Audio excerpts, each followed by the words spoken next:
मैं अपने बेटे का असिस्टेंट नायला से पहले कराया था। आई वॉज इन कामरा जब मैंने उनका असिस्टेंट अपने बेटे का कराया था। यार नायला के साथ बहुत अच्छा एक्सपीरियंस था and when she start this venture तो I had full believe in her. Basically it's just because of Naila I believe in whatever she is going to start it's going to be good. Because मुझे लगता है सबसे ज्यादा mother जानती है अपने बच्चे को और उसके बाद अगर कोई जानता है मेरे बच्चे को तो it was Naila. When she started it, I was there like after a month. I just joined this institute for my kid. Results were like within few days. Like मुझे अपने बच्चे में changes ना within few days. मेहनत, उनकी ownership, हर चीज within few days बच्चे का नजर आ रहा है। और I guess शायद उस टाइम मैंने अपने बच्चे को उसका घर पे ही काम कराना स्टार्ट किया। This place जिन्होंने properly उस बच्चे के needs के जो abilities क्या क्या कर सकता है। आप सबसे पहले initially तो हर कोई देख रहा होता है क्या नहीं कर सकता। Here it was क्या कर सकता है इससे ज़्यादा तो capability है बच्चा। That was the reason my mind. It's been before COVID. Then after COVID, like 1 year, there was a gap because we couldn't come out from the base. हमें allowed नहीं था। लेकिन जैसे ही लॉकडाउन खत्म हुआ था, I was like I was over here. जो भी था resources जिस तरह भी करके, लेकिन I was like कि मैं आप और बच्चे को नहीं अंदर बिठाऊंगा। That was initially it was speech. Words थे बट जो मतलब कन्वर्सेशनल नहीं थे। मतलब बच्चा बोल सकता है, बच्चा ABC सारी आपको इनिशियली पता भी नहीं होता ना कि बच्चा क्या है, ये डिले है, ASD है, what's what the kid is lacking. Basically speech था। स्पीच के साथ मुझे समझ आया कि स्पीच से ज्यादा ही नीड्स बिहेवियर। इधर मुझे पता चला तो बच्चा दो हमें जनरलाइजेशन बेसिकली जो ये करते हैं ना, आई कैन टू कि वो रिपीट हो। मतलब एक चीज ना उसका इम्पैक्ट ज्यादा हो, डबल हो।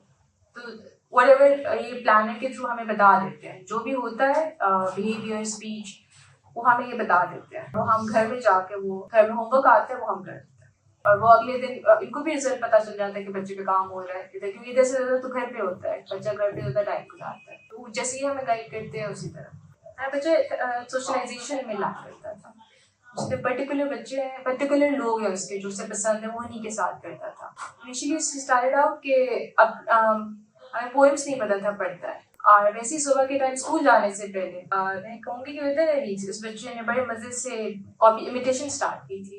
Baby shark doo doo I guess it was within days ये हमें समझ आ गई थी। और सिटिंग आई थी, वेटिंग आई थी। अब मैं ऐसे स्कूल में प्री कोविड टाइम था तो प्री मतलब एग्जैक्टली आफ्टर फ्यू डेज फिलहाल से कोविड आ गया था, इसका एडमिशन हो रहा था। तो थिंक कि वो असिस्टेंट जो ले रहे थे मेन स्ट्रीम वाले वो बोल रहे थे इस बच्चे की वेटिंग है, ये बच्चा वेट कर सकता है, बैठ सकता है। लेकिन उस टाइम उसका का नहीं पता था, लेकिन ये उनकी भी थी कि बच्चा बोलता है, जो बोलता है बहुत अच्छा बोलता है, क्लैरिटी है इसकी, इमिटेशन इसकी सबसे पहले।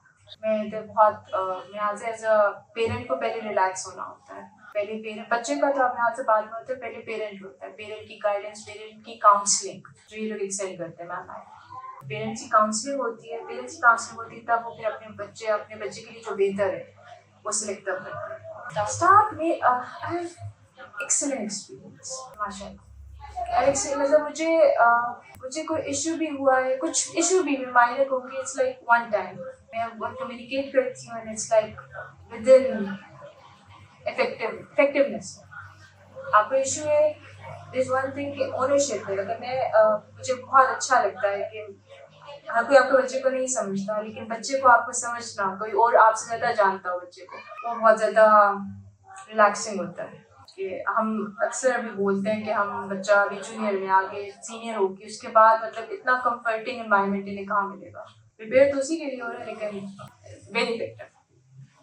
आपके बच्चे की कैपेबिलिटीज़ है जो आप मेन स्ट्रीम और रिहैब में जो डिफरेंस होता है। मुझे लगता है पेरेंट्स की बहुत काउंसलिंग की ज़रूरत है। स्टिग्मा एक लगा हुआ है, लेकिन आपका बच्चा जहाँ डेवलप कर रहा, अब ये तो देखो मेन स्ट्रीम में वो बच्चा डेवलप नहीं कर रहा होता। आई गेस आपको समझ ही नहीं आ रहा होता कि बच्चा पीछे जा रहा है, वो उनसे सीख नहीं पा रहा। इधर बच्चे को उसकी नीड्स के अकॉर्डिंग ही कैटर करते हैं। रिहैबिलिटेशन सर्विस तो आपको ये मतलब ये आपको खुद देखना पड़ता है। और अगर आप खुद आपकी काउंसलिंग अच्छी हो, आप अच्छी तरह हो, डिटरमिन्ड हो कि नहीं बच्चा कर लेगा, तो आपको फिर आप पर्टिकुलर वो कहते हैं ना होम स्कूलिंग भी होती है, पढ़ना आना चाहिए ना। मैं एक्चुअली अपना करूँ कि मैं स्कूल्स के बारे में बहुत ज़्यादा हुआ करती थी कि मेरा बच्चा स्कूल कब जाएगा, स्कूल कब जाएगा।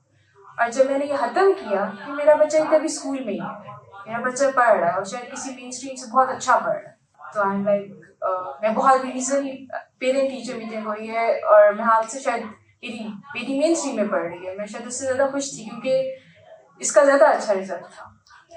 आपको खुद पहले you have to change your mind perspective, बच्चा सीख के तरह उसके लिए बेहतरी की तरह।